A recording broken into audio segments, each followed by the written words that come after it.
Segala perkara dapat ku tanggung di dalam Dia yang memberi kekuatan. Tuhan Yesus penolong dan sahabat. Tetap percaya Tuhan setia. Segala perkara dapat ku tanggung di dalam Dia yang memberi kekuatan. Tuhan Yesus penolong dan sahabat. Tetap percaya Tuhan setia. Mari sekali lagi saudara kita lihat firman Tuhan. Segala perkara, segala perkara dapat ku tanggung di dalam Dia yang memberi kekuatan. Tuhan Yesus penolong dan sahabat. Tetap percaya Tuhan setia. Tetap percaya Tuhan setia. Tetap percaya Tuhan setia. Maka sembah Dia saudara. Kami percaya janji-Mu Tuhan. Kami percaya Tuhan. Haleluya.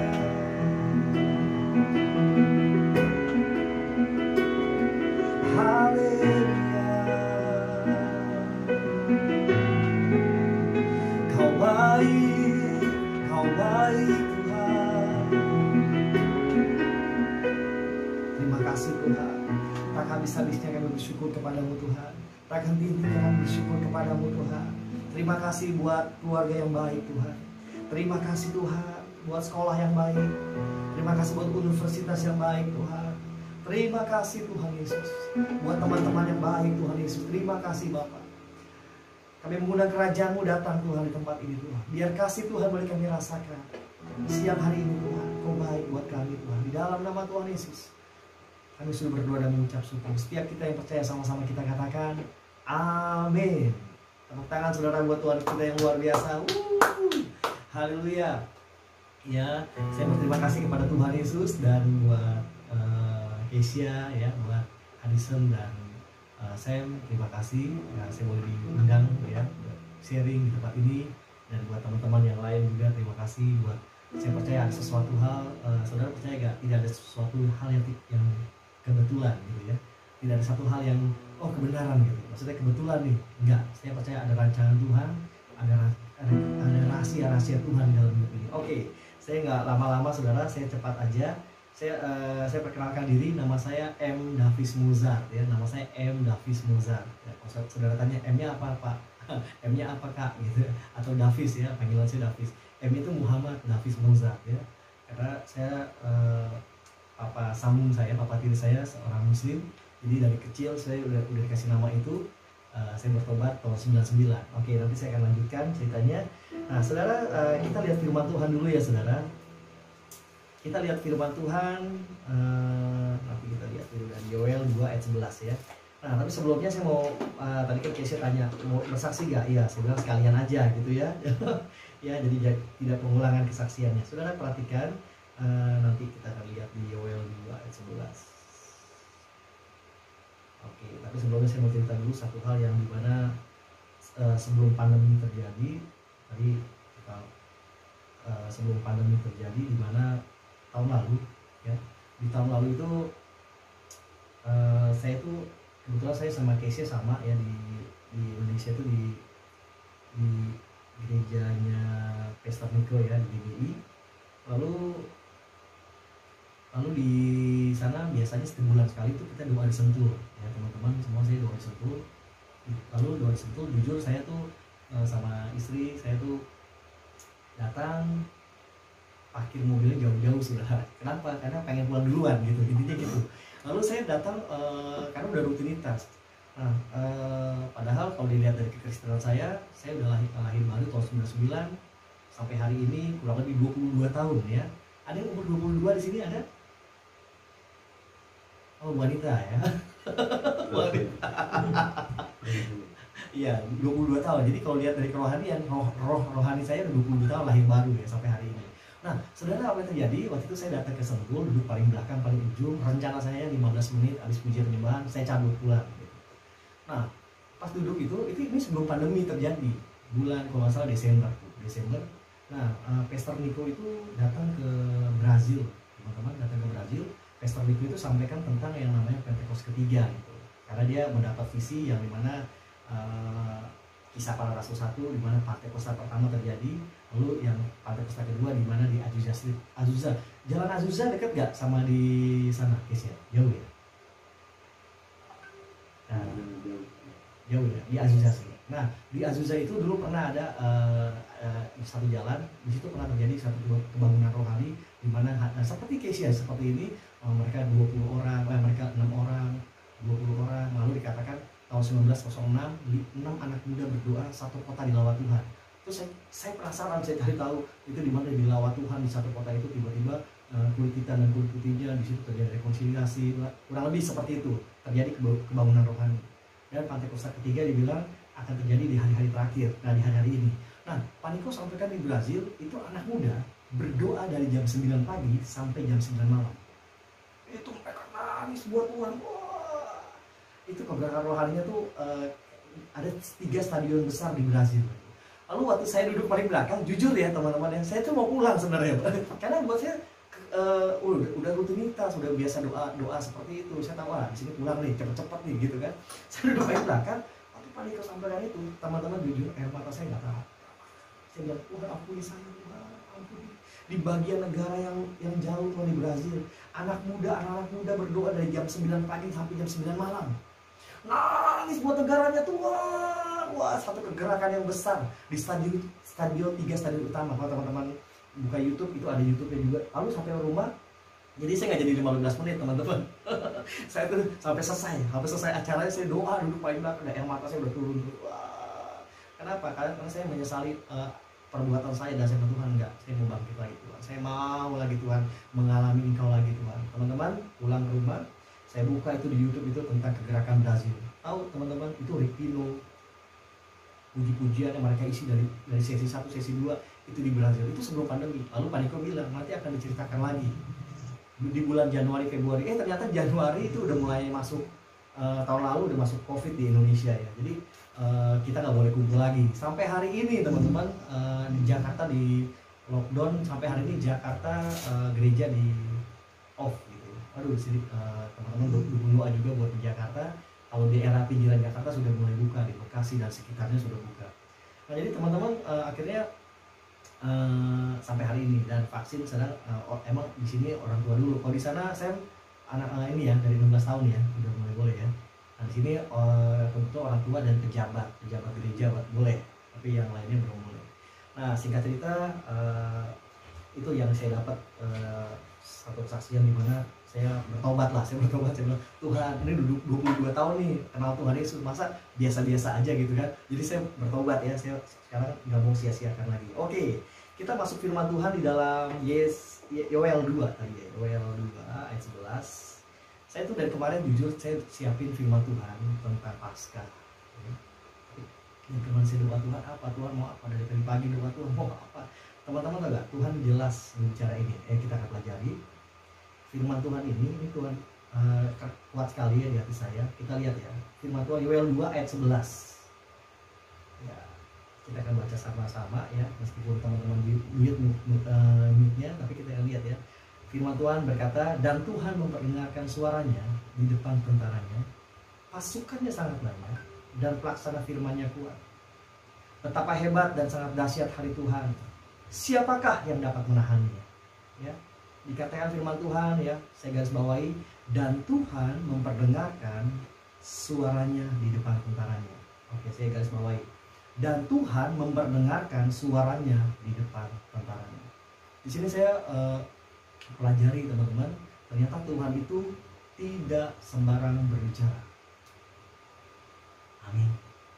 Ya, zaman dulu Tuhan itu kalau berbicara itu sama Nabi Elia itu lewat hujan, lewat petir, lewat gempa bumi, badai, itu Tuhan banget tuh. Nah, pertanyaan ini, Tuhan memperdengarkan suaranya di depan tentaranya. Siapa tentaranya? Siapa tentara Tuhan di sini? Teman-teman, Tuhan memperdengarkan suaranya di depan tentaranya. Makanya Tuhan bilang ini, ya. Oke, siapa tentaranya di sini? Ada tentara Tuhan di sini? Amin. Kita ini semua tentara Tuhan. Amin. Angkat dulu, tepuk tangan dulu buat Tuhan Yesus, saudara. Haleluya. Tuhan dahsyat. Tuhan memperdengarkan suaranya di depan tentaranya. Kalau di Tuhan Yesus bilang, kepada orang lain saya berbicara dengan perumpamaan, tetapi kepada murid aku berbicara terus terang. Nah, di sini dikatakan dan Tuhan memperdengarkan suaranya di depan tentaranya. Nah, kalau kita lihat ya, coba kita lihat dulu. Kita mundur ke ayat 1. Ayat 1 coba kita lihat ya. Dikatakan, tiuplah sangkakala di Sion dan berteriaklah di gunungku yang kudus. Biarlah gemetar seluruh penduduk negeri, sebab hari Tuhan datang, sebab hari itu sudah dekat. Saudara, teman-teman, sahabat, jangan berpikir, oh berarti aku harus hidup shofar loh. Bukan periode shofar. Ini bicara tentang teriak di gunung Tuhan. Kita berdoa, Tuhan Yesus. Ya, kita teriak sama Tuhan. Kita berdoa. Ya. Jadi shofar yang dimaksud ini, tiuplah sangkakala yang dimaksud ini adalah mulut kita. Coba semua boleh pegang mulutnya semua. Ya, mulut kita Tuhan akan pakai. Amin. Mulut kita akan Tuhan pakai di dalam nama Yesus. Pegang mulutnya. Saya mau berdoa buat teman-teman ya. Amin. Tuhan, terima kasih Tuhan, pakai mulut kami Tuhan.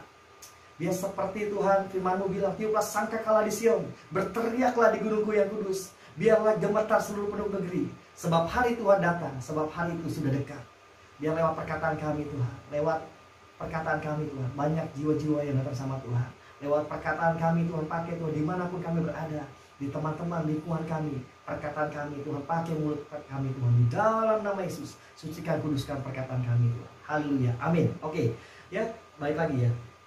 Ayat 11 dikatakan apa tadi? Ya, ayat 11 dikatakan, dan Tuhan memperdengarkan suaranya di depan tentaranya. Amin. Amin. Ya, kalau bicara Tuhan memperdengarkan suaranya, saya baru dapat satu hal yang menarik sekali, dan itu buat saya itu keren banget ya. Jadi di bangsa Israel itu, teman-teman ya, di bangsa Israel itu ada namanya tata ramah untuk menyebut nama Tuhan. Ya, sampai saya mendapat satu kata Yehaviha. Ya, itu sampai saya pelajari itu apa sih. Jadi teman-teman, kalau di Israel itu dulu di sinagog itu kalau beribadah itu minimal 10 orang. Sampai Yesus datang bilang begini, di mana 2-3 orang berkumpul dalam namaku, dia hadir, katanya gitu kan. Tapi ternyata arti kata nama YHWH itu yang disebut Yahweh, yang disebut Adonai ya, itu dikatakan Yod Hi Vav Hi. Jadi itu artinya apa? Ketika Adam dan Hawa diciptakan, itu Adam itu ditiup sama Tuhan. Saat itu roh Tuhan ada pada Adam. Perhatikan, ketika dikatakan Yod, ya, ketika Yod kita Yod, Hi, nafas kita masuk Vav Hi. Coba semuanya boleh ambil nafas semua, pelan-pelan, buang pelan-pelan. Tarik nafas lagi, buang pelan-pelan. Ini artinya setiap tarikan nafas kita itu menceritakan kebaikan Tuhan. Setiap tarikan nafas kita menceritakan kebaikan Tuhan. Amin. Ini berbicara dimanapun kita berada, teman-teman. Ya, nggak harus tunggu 2-3 orang berkumpul Tuhan hadir. Saat teman-teman sendirian Tuhan bisa hadir. Amin. Amin. Ada satu pujian ya. Hidupku hanyalah untukmu, segenap hatiku kagum akan perbuatanmu, dan nafasku menceritakan kasihmu. Hajarku berdiam dekat di hatimu.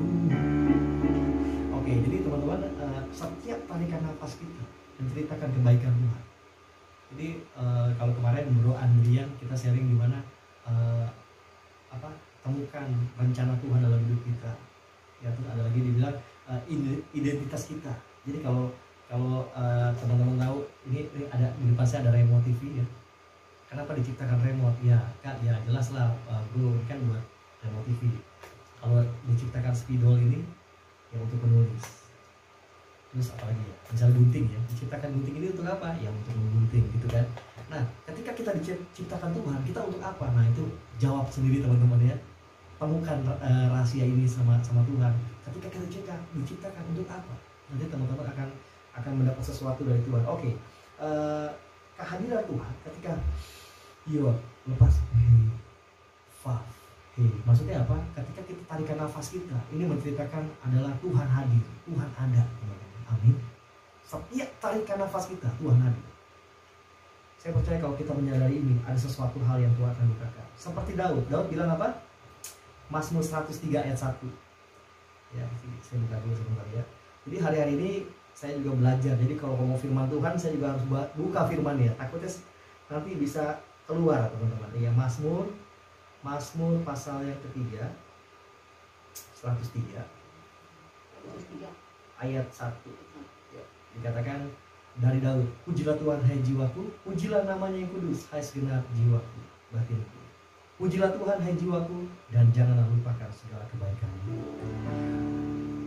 Bless the Lord, oh my soul, oh my soul, worship His holy name, sing like never before, oh my soul, I worship Your holy name. Bahasa Indonesianya ada teman-teman. Pujilah Tuhan, hai jiwaku, pujilah namanya, dengan segenap hati ku sembah nama-Mu yang kudus. Amin. Amin ya. Ya, saya percaya teman-teman yang ada di sana di US, bahkan ada di Indonesia, mari teman-teman dikatakan pujilah Tuhan hai jiwaku. Ya, jadi kalau saya sudah 22 tahun mengenal kasih Tuhan, ketika saya dalam kelemahan saya akan bilang Tuhan, pujilah Tuhan hai jiwaku. Teman-teman tahu nggak? Kenapa Daud itu berbeda ya? Daud itu hidup di zaman dulu, tapi kehidupan yang ada di zaman sekarang. Kenapa? Daud itu kalau memuji Tuhan teman-teman itu gila-gilaan buat Tuhan. Tahu gak? Daud itu kalau nyembah Tuhan, dia nyembah Tuhan. Dia rasa Tuhan gak ada, dia cari. Jadi dia gak diam ketika dia nyembah. Sampai dia bilang, kemanakah aku dapat pergi menjauhi Roh-Mu Tuhan. Dia cari Tuhan, kau di mana? Engkau di mana? Makanya di Mazmur Daud ya, ada dibilang begini. Daud itu dibilang ini di Mazmur 24 dikatakan, naiklah ke gunungku yang kudus. Siapakah yang boleh berdiri di gunungku yang kudus, katanya. Orang yang bersih tangannya dan murni hatinya. Daud itu adalah pujian penyembahan yang high. Tahu nggak teman-teman? Kalau saya boleh bilang nih, ada low, ada high. Maksudnya apa? Ada semua orang bisa memuji Tuhan. Yes, semua orang bisa menyembah Tuhan. Tapi yang masuk ke dalam gunung kudus Tuhan, nggak semua orang. Daud waktu dia nyembah Tuhan, itu keren banget. Dia cari Tuhan sampai dia teman-teman nih, saya kemarin Bro Andrian juga kesaksian ya. Saya tuh pernah ngalamin satu kali Natalan ya, di sebuah hotel di Amos Cozy di daerah Blok M. Saya naik motor, di luar tuh hujan keras. Wah, kencang banget hujannya. Saya pakai jas hujan, saya pakai helm. Lalu sambil naik motor ya saya muji-muji Tuhan gitu ya. Tahu nggak teman-teman ya? Waktu saya muji-muji Tuhan, tiba-tiba air mata saya nggak tahan. Di luar hujan, di dalam juga hujan gitu ya. Wah, saya nangis. Terima kasih tiba-tiba ya. Pasti saya nggak merem ya. Saya tetap, karena saya harus mengendalikan motor ya. Nah, jadi teman-teman juga yang di sana ya, di ketika teman-teman belajar, teman-teman ada dimanapun teman-teman berada, ayo sembah Tuhan, pujilah Tuhan hai jiwaku, pujilah Tuhan. Nanti lihat ada sesuatu apa ya? Kalau orang seberang bilang, orang dunia bilang, orang dunia itu percaya dengan namanya mantra. Kalau orang dunia percaya mantra itu terjadi, diperkatakan terus berkata. Bayangin, kalau kita perkatakan firman Tuhan, perkara itu tak akan terjadi teman-teman. Amin, amin.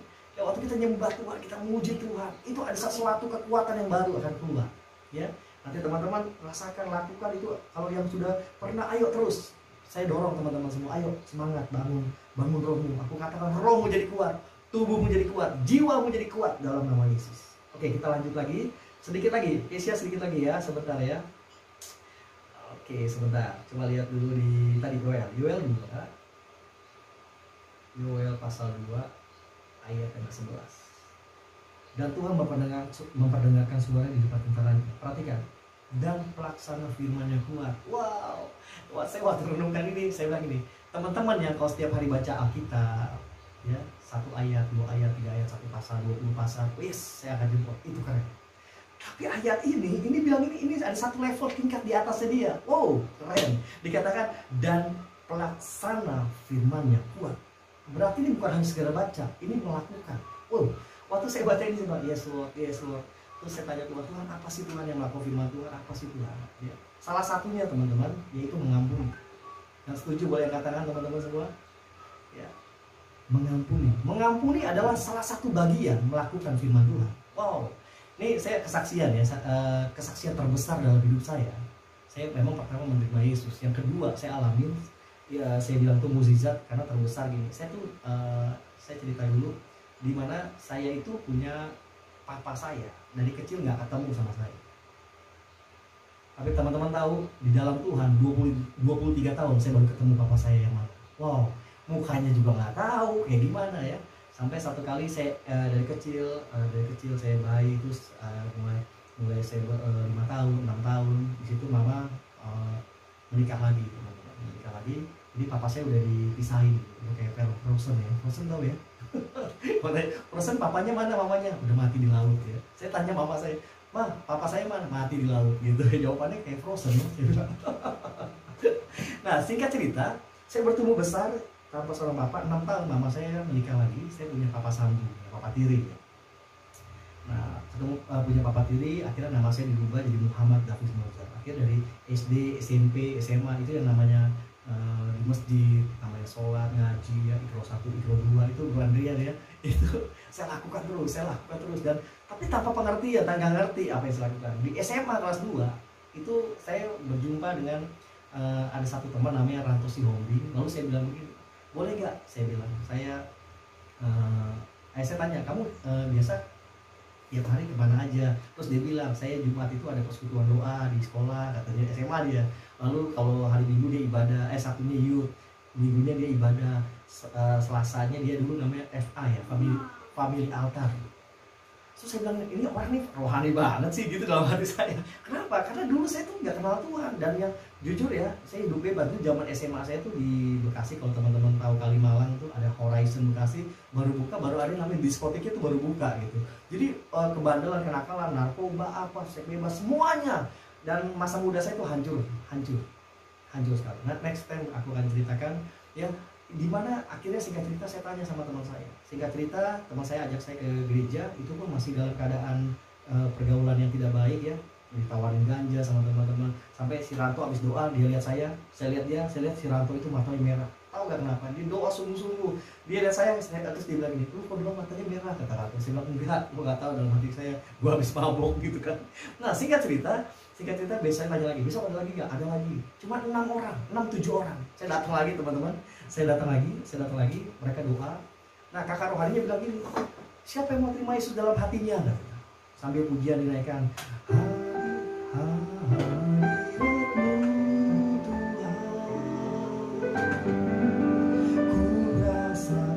Sambil pujian dinaikkan. Terus kakak rohani ini bilang begini, "Siapa yang mau terima Yesus dalam hatinya? Angkat tangan kananmu, taruh tangan kirimu di dada." Buat saya bilang, ini hamba Tuhan apa-apaan sih? Angkat tangan, taruh tangan kiri di dada. Karena saya dulu nggak kenal yang namanya kasih Tuhan. Yang saya tahu Yesus disalib, maaf, hanya pakai kolor aja, seperti itu gitu. Jadi saya nggak tahu siapa itu Yesus. Nah, singkat cerita, dia bilang begini, "Siapa yang mau terima Yesus dalam hatinya? Angkat tangan kananmu, taruh tangan kirimu di dada," katanya gitu. Lalu singkat cerita, saya tuh dikasih sabuk sama papa tiri saya. Itu kalau dibacok ke tangan saya tuh nggak apa-apa, nggak apa-apa. Pas balok diambil, baloknya terbelah 2. Jadi hari-hari itu saya pikir saya tuh punya kekuatan lain gitu. Saya punya cincin. Teman-teman tahu nggak? di jam-jam itu, di kakak rohani itu bilang, siapa yang mau terima Yesus dalam hatinya, angkat tangan kananmu, taruh tangan kirimu di dada. Saya bilang ini, dalam pikiran saya nggak mau, saya nggak butuh Yesus. Tapi dalam hati saya, maju. Itu buat saya tuh, kok ada maju. Saya juga nggak ngerti saat itu. Tapi pikiran saya nggak mau. Tapi hati saya bilang, maju.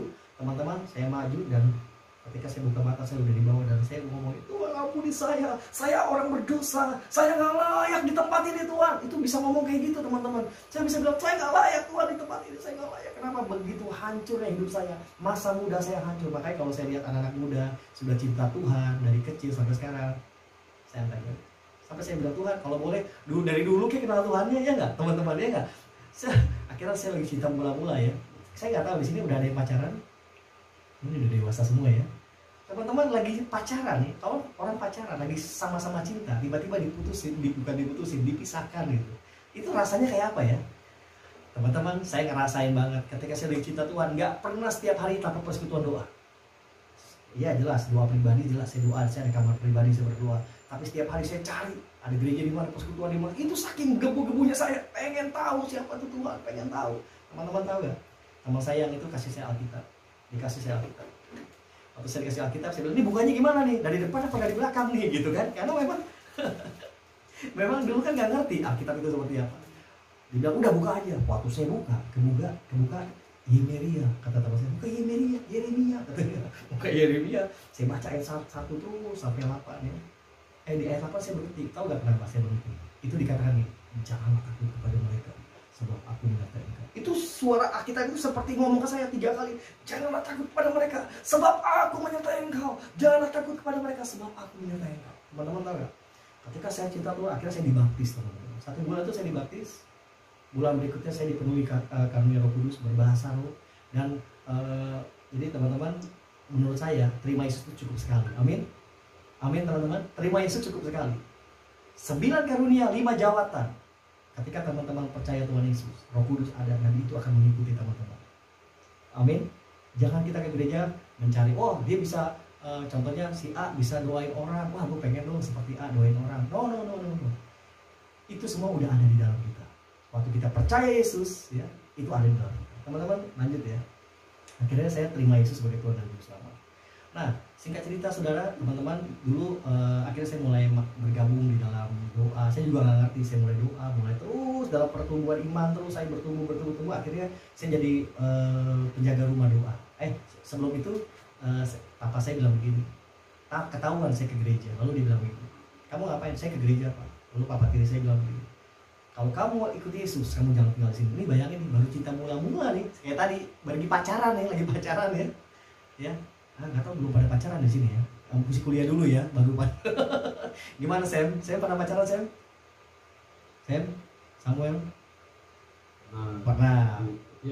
Iya. Iya. Lagi suka-sukanya nih Sam. Lagi. Oh. Tenang Sam. Tuhan kasih yang terbaik. Amin Sam. Amin Sam. Iya, siap. Kelar S3 cari yang ini, cari anak Tuhan Sam ya. Tahu nggak teman-teman?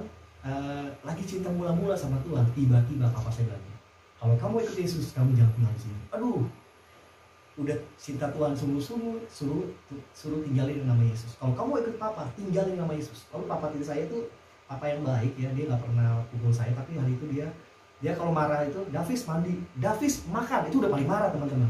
Dia ambil aqua, dilempar saya. Salah saya mengajar anak, untung nggak kena teman-teman. Aku nggak kecil.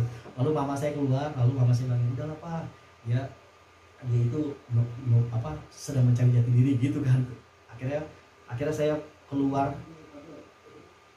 Iya, saya keluar, saya tinggal di gereja teman-teman.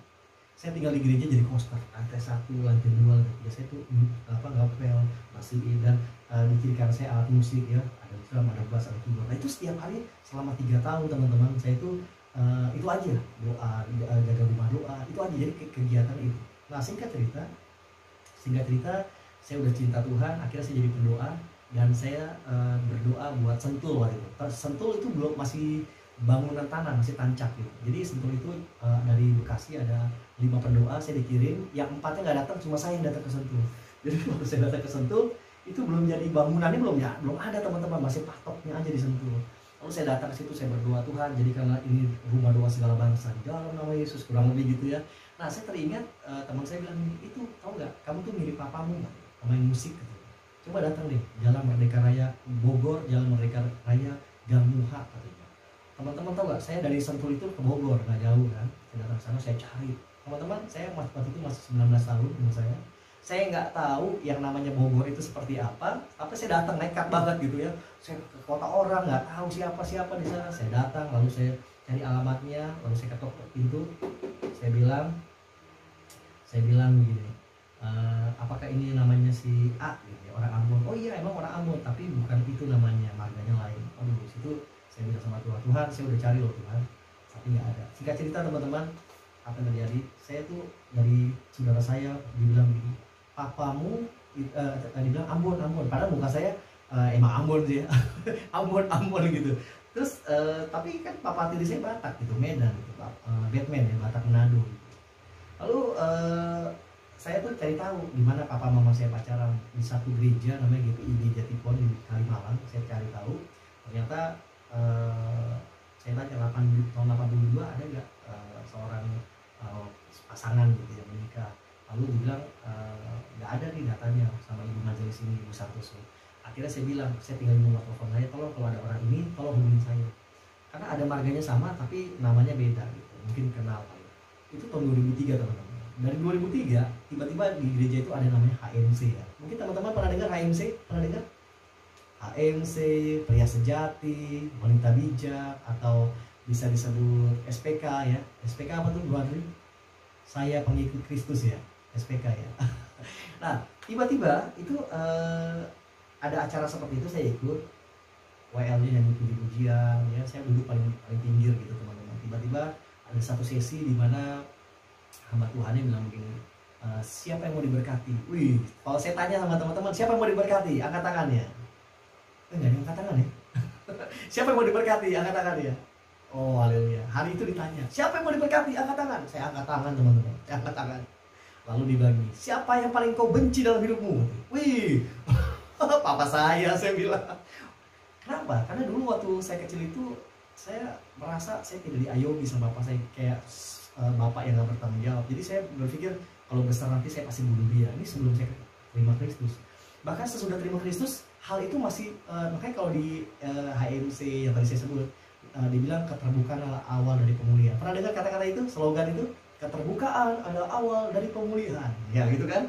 Kalau kita punya masalah 100, 99 kita cerita semua sama Tuhan.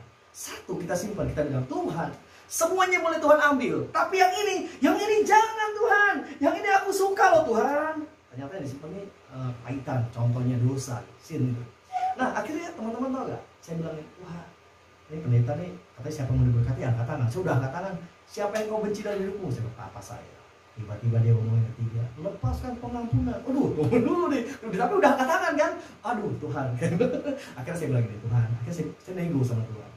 Tuhan, boleh nego nggak teman-teman sama Tuhan? Saya nego. Kalau papa saya masih ada, Tuhan, pertemukan saya dengan beliau. Saya bilang gitu.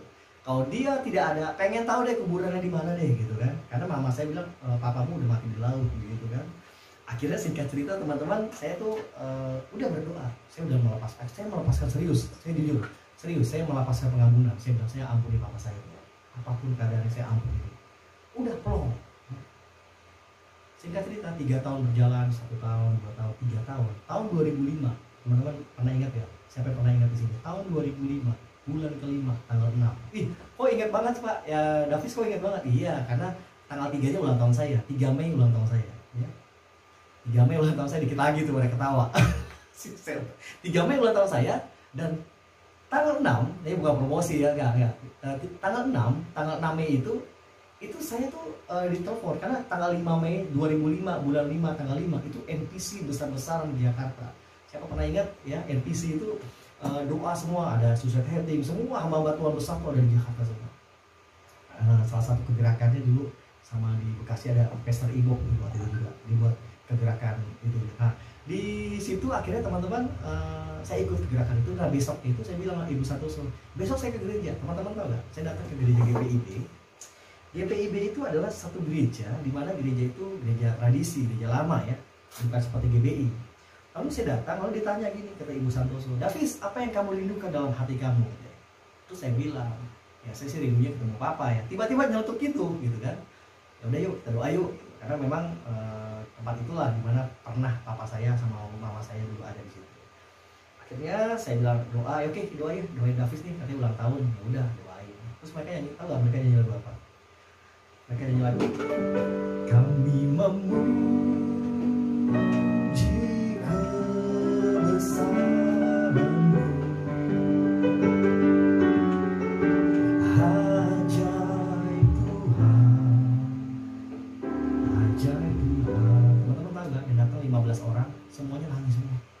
Teman-teman kalau GBI kan emang kalau nangis tuh udah ini ya.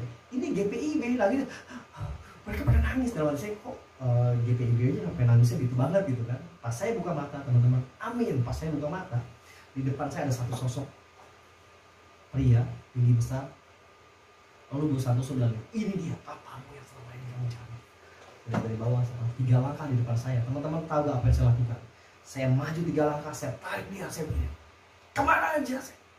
Lalu dipeluk saya, teman-teman tahu dia usap kepala saya, maafin saya nak. Lalu kami berdua nangis, oh kemana aja Pak? Saya bilang gitu. Tahu gak? 2 menit kemudian kita saling lepas, itu benar gak bapak gua gitu kan? Lalu dia lepas lagi, itu benar gak anak gua katanya. Lalu dia tanya oma saya, dia tanya om saya, dia tanya om apa tante saya, semua dia tanya. Klop, dia papa saya. Tepuk tangan dulu dong buat Tuhan Yesus teman-teman ya. Oh haleluya, 23 tahun saya nggak tahu papa saya siapa. Ini Tuhan banget. Tuhan buktikan, Tuhan nyatakan. Makanya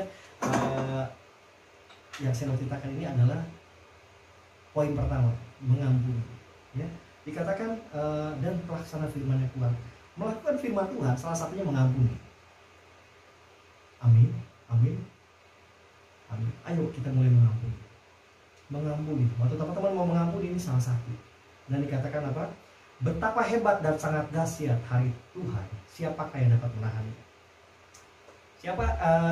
Kapan hari Tuhan? Hari ini, waktu saudara dengar kebenaran ini. Betapa hebat, sangat dahsyat hari Tuhan. Waktu saudara dengar keselamatan. Ini Ibu Odovina, ini baru bulan ini dibaptis. Ya. Baru dibaptis, terima Tuhan Yesus. Dan itu satu hal yang luar biasa. Tepuk tangan dong buat Tuhan Yesus, saudara. Nah ini bukan bicara yang baru dibaptis, yang sudah dibaptis pun, ya tepuk tangan dulu buat Tuhan Yesus yang dahsyat. Oh haleluya. Ya, yang sudah dibaptis pun, ya teman-teman, yang sudah dibaptis pun, ayo semangat. Ya, adakah yang belum dibaptis di ruangan ini? Di room ini ada? Haleluya. Semua sudah dibaptis? Haleluya. Ya teman-teman, ayo. Firman Tuhan bilang apa? Dan Tuhan memperdengarkan suaranya di depan tetalanya. Pasukannya sangat banyak dalam pelaksana firman-Nya Tuhan. Teman-teman tahu gak satu cerita di mana ini saya tutup di sini ya? Saulus, yang namanya Saulus lalu jadi Paulus. Saya bisa buka ini gak ya di sini ya? Siapa? Kesia. Boleh gak saya buka satu klip?